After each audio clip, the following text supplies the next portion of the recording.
Hey guys, welcome to my channel. If you're new here, please consider subscribing. We've got a winter competition running at the moment. We've got a great prize package from Angling Iron and also some bait from Richworth. I'll talk to you a little bit about those later in the video, but for now all you've got to do is subscribe to the channel. If you've already subscribed, don't worry, you'll also be entered into the prize draw. Anyone who's subscribed to the channel could potentially win. So yeah, don't think you've got to sort of unsubscribe and resubscribe to enter. Anyone who's subscribed can win. So yeah, I'll stop talking about that. Let's go on with the rest of the video. In this video, I'm going to be talking to you about baiting in winter, and specifically how much bait do you need. It's a question I've been asked a couple of times on social media and in the comments on my videos. And it's something that people seem to struggle with. You know, they don't know how much bait to use when they turn up at a session, and you know how much to use kind of baiting up in between sessions. So I'm hopefully going to, you know, answer these questions for you on this session. And also I've got a new Bivvy heater which I thought I'd do a little sort of brief review on. I've only used it for about 3 sessions now, so it's not like an in-depth review. I can't really give you a long-term use review, but you know, my experiences so far with it, and yeah, it's been keeping me warm the last couple of sessions when it's been quite chilly, so that's cool. Yeah, we're down at my local day ticket again. I've been doing quite well on here the last few sessions, so I thought why not just stick with it for a while, and you know, hopefully the run of success will continue. I am planning on going to my club waters a bit over the winter, but at the moment the day ticket's fishing well for me, so yeah, might as well stick with it. I think we're on sort of 6 fish now since the beginning of November, 620s up to 29.14 if you saw my last video, that nice comment that I had. So yeah, that's not bad going for the time of year. Sorry about the geese. If you've seen my videos on this lake before, you'll know all about them. But yeah, we're down for 24 hours, like I said. It's the late afternoon now, you know, coming into the evening. We've only got a couple of hours left of light, I guess, and yeah, hopefully something will happen in the night, or if not, early in the morning, but we'll see.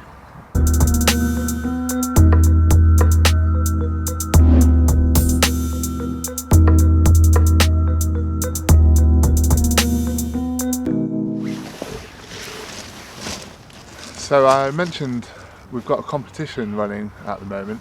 If you saw my last video, I explained to you about that and said that we've got an awesome prize package from Angling Iron. Well, that's now on order. It's on its way to my house, hopefully. I'm not exactly sure what they're going to include in that. I spoke to Dom at Angling Iron, and he said, you know, he would provide all the bits for making a Ronnie rig and making a withy pool rig and making a blowback rig, because they're the rigs that I've sort of predominantly used in my angling, and they're the rigs that I've done videos of in the past. You know, if you look back on my channel, there's a video how to make all 3 of those different rigs. So once that prize package arrives at my house, I'm going to show you that in another video, maybe in a week or a couple of weeks time, and we'll sort of run through all the bits that you can actually win in the competition, because at the moment I haven't seen the prize myself, but you know, it's going to be pretty decent, I'm sure of that. And also we're going to give 3 kilos of Richworth S-Core, because that's my favourite bait, and I'm sure it'll catch for you guys if you use it this winter. So 3 kilos of that, and a tub of Richworth S-Core pop-ups as well, which are brilliant for obviously fishing over the top of the S-Core baits themselves. So that's the prize for the competition, and you know, as I've said, all you've got to do is subscribe, and I think that's, you know, pretty generous as far as prizes go. So yeah, as I said in this video, I want to talk about baiting in the winter and how much to use, because I've been asked that a little bit. So perhaps tomorrow, you know, before we leave, we'll go through kind of my thoughts on baiting and how much in the winter, and also I want to talk about my new Bivvy heater So I'm just going to stick the kettle on, and we'll give you a little look at the Bivvy heater that I've been using. It's a great bit of kit and not very expensive. Right guys, as I said, we're going to take a look at my Bivvy heater.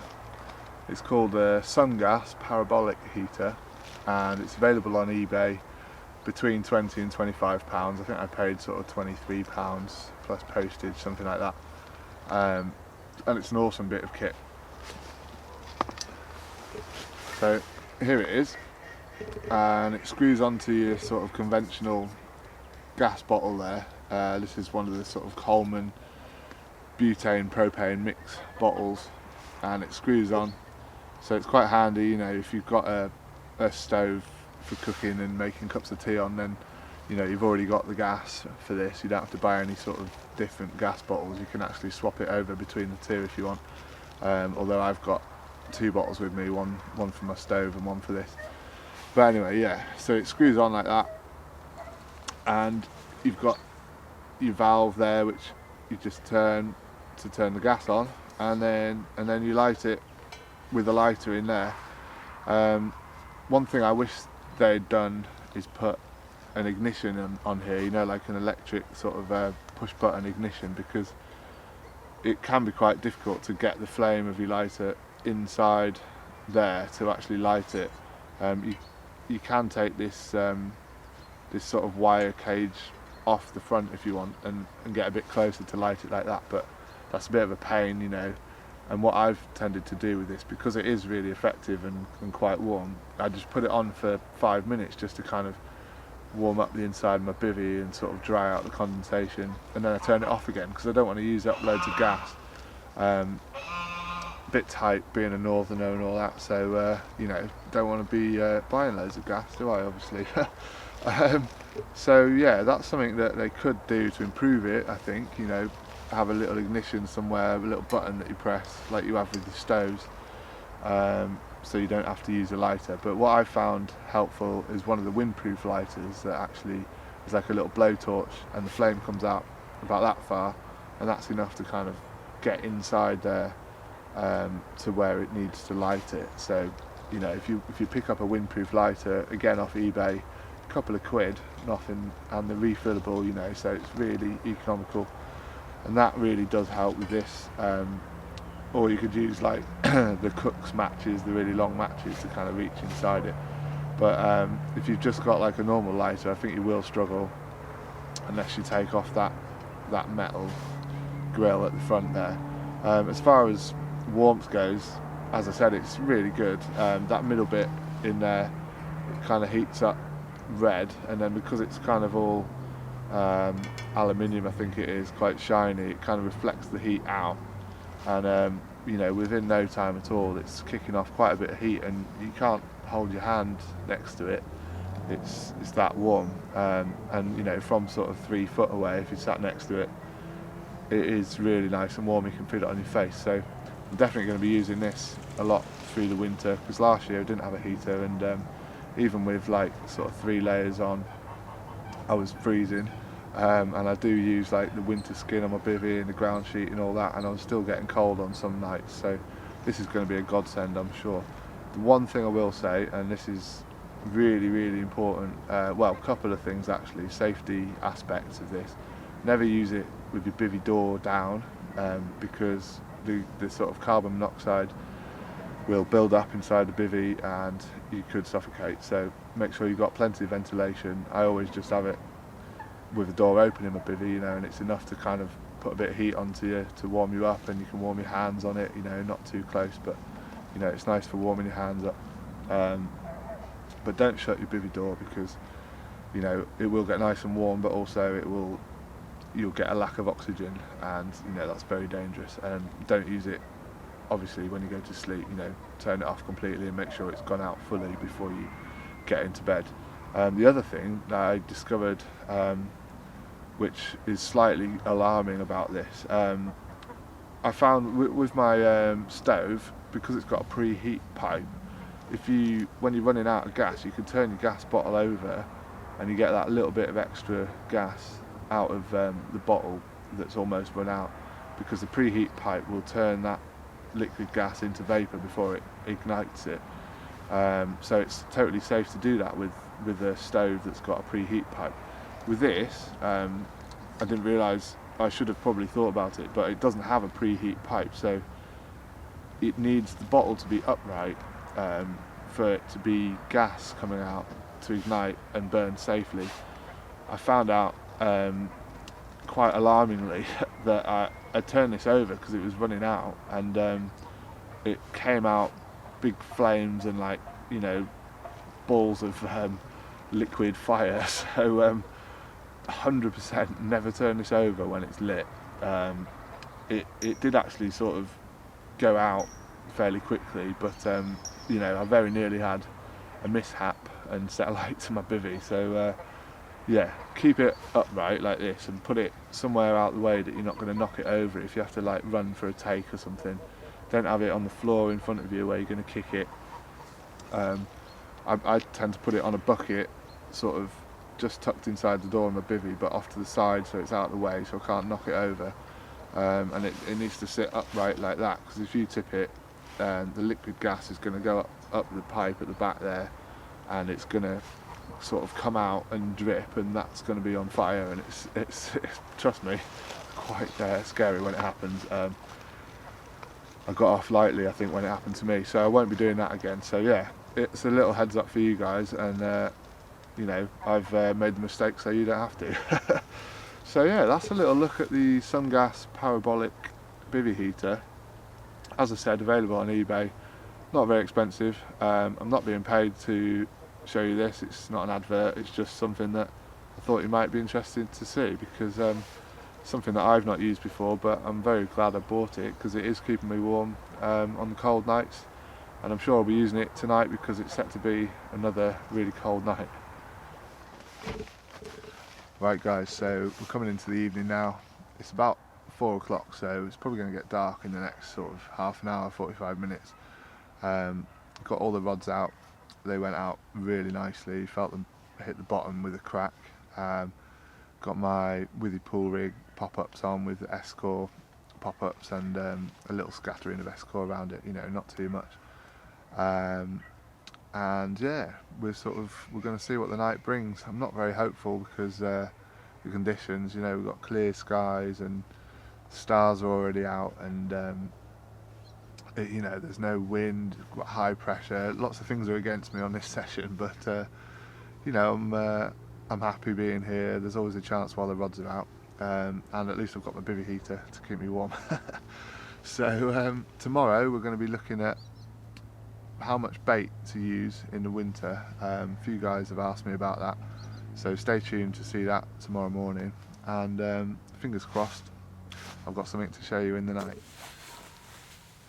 Well, quite surprised to be talking to you tonight. It's another one of those really cold nights with no wind whatsoever.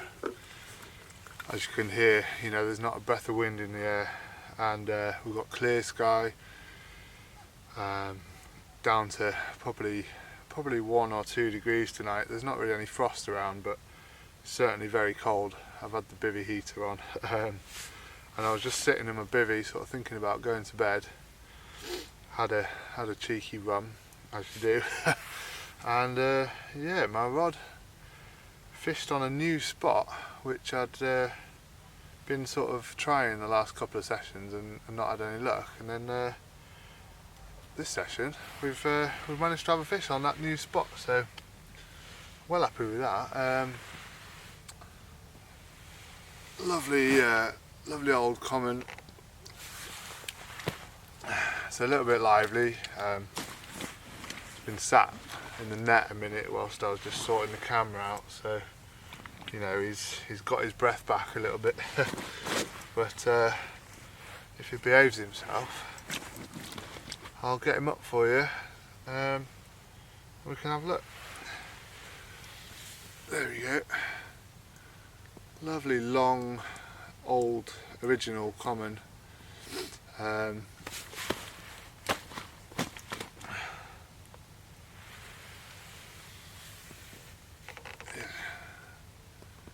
Really beautiful fish, just over 20 pounds this one, 20 pound 4 ounces.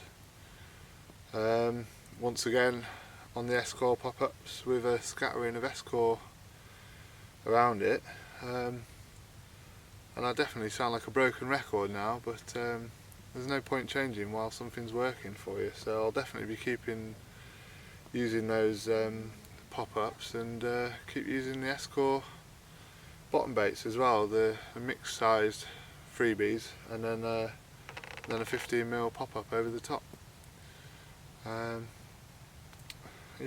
what more can you say? That's cold water carping for you. You know, you don't think you're going to catch, and then suddenly out of the blue you'll get one. So it's definitely worth sort of being confident in what you're doing, putting out something that you're confident in, you know, both bait wise and rig wise, and then just sitting on your hands until something comes along, and the rewards are definitely there to be had. This was on my Bivvy pool rig, tied with a size 6 Dura-Point curve shank hook, and yeah, it's a rig that I've got a lot of confidence in. I don't see me changing anytime soon.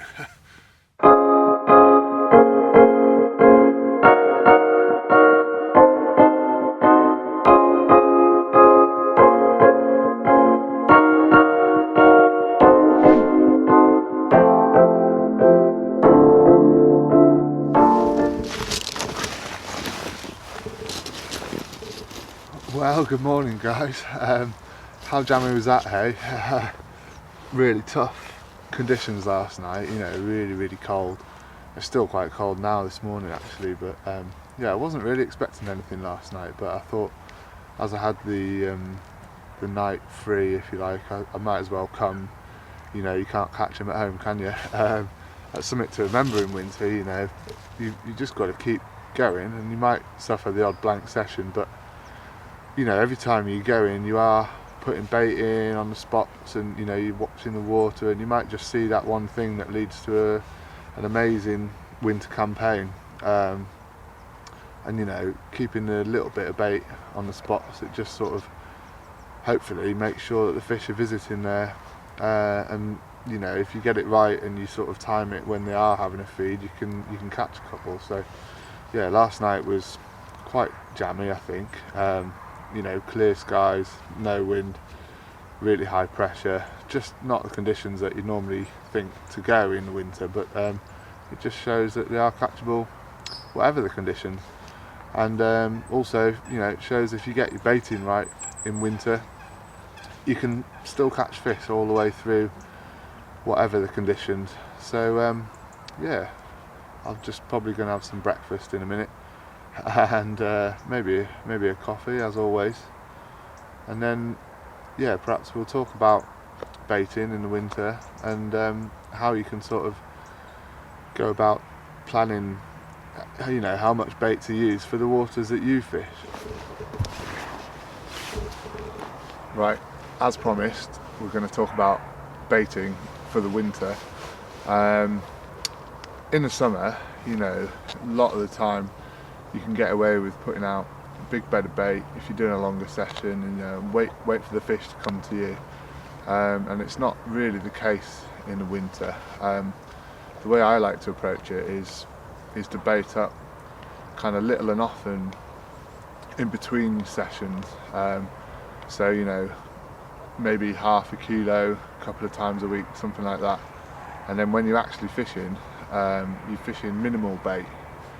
So you're not trying to feed the fish, you're just trying to put a little bit of bait there in the hope that the fish have been visiting your spot or your spots whilst you're not there, you know, and a little bit of bait's just enough to kind of get them rooting around again on that spot and hopefully picking up your hook bait. But it is very lake dependent. I think with all sort of tactics in carp fishing, it depends on where you're fishing. You know, you can watch one video and it will say spot out, you know, half a bucket of bait and you'll catch fish, and that might be the case on these sort of, you know, high stocked waters with a lot of fish in them, and those fish are used to seeing a lot of bait. You know, that can really work, and that can be the deadly tactic. And then other lakes, you know, where they're quite pressured and not so high stock, the fish really shy off a big bed of bait, and it might take them a long time to get onto that, so you're actually ruining your chances. So the best bet really is to, you know, talk to other anglers, observe what other people are doing, especially those who are catching fish, and try and sort of copy that, adapt it to your own style of fishing, and also, you know, do your research about the stock of fish in the lake. You know, if you've got well, like behind me here, a couple of acres lake, and there's between sort of 50 and 70 fish in here. They're all decent sized fish, you know, mostly over 20 pounds, really good average size. You know, they are going to need to eat, you know, to maintain that weight and to keep growing as they are doing. So you can definitely get away with a little bit of bait, but more in between sessions, you know.